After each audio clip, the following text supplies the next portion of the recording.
entered the river, and it's hard to really explain and summarize what we witnessed at the glacier. And it would really be relevant to find any existing photographs of that glacier in terms of cross-referencing it with how it looked in the most current picture you could get would be a great starting point. But I mean, I'm sure there's various pictures out there that we could acquire. I know people that climbed over that glacier, and to get back in touch with people like that and convey to them and show them pictures of what it looks like today would definitely be able to come to some means and determination of a more precise knowing of what occurred at the toe of that glacier.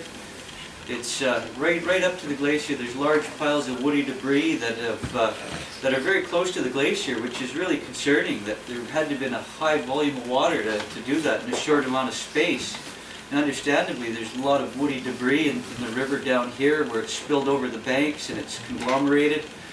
And that's understandable that the watershed's very immense and all of that wood is coming down here. But to see it in the very beginning of our river is, I've never been up there before. I've seen photographs of it and whatnot, but to see that there's large material in that river that were being transported very close to the glacier, it's just amazing to see the power, the force of that water was just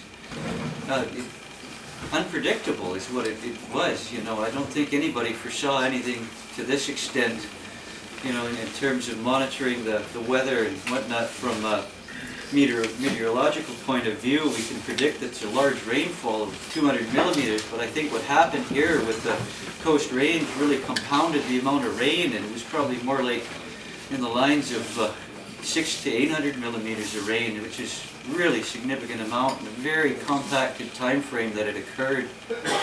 It was an enlightening trip to understand what is actually happening up there, and to see that there's some concern in regard to that river. There's two major corners left before that river straightens right out and right into the brunt of the top end of our community is going to be taking it pretty hard if we can't come to some means of understanding how to maybe not control. It's really hard to start controlling a watershed. You can't really start making alterations at one point without taking into consideration to what degree you're altering it.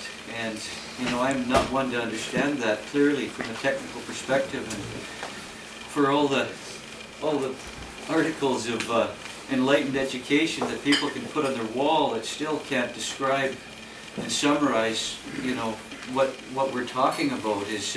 Can't be compounded into just a hydrologist's point of view. There's things of epic proportion occurring, and trying to understand them is going to come from resources of the people that live in this community who have observed for all their life the natural science. And most increasingly, there's been changes occurring in this watershed in the last 20 years, and that's a very short-term view of it.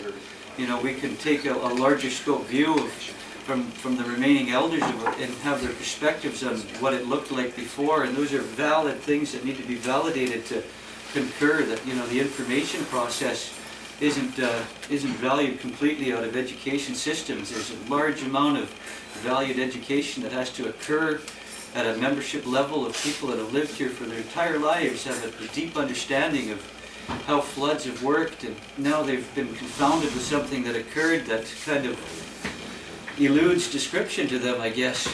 And it's definitely a large summary of people that need to be informed of a large amount of information, and quite a very fast pace would be recommended, I believe.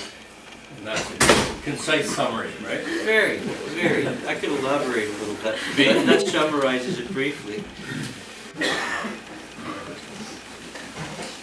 Okay. Would you like him to do that now? Okay. Where is our national chief?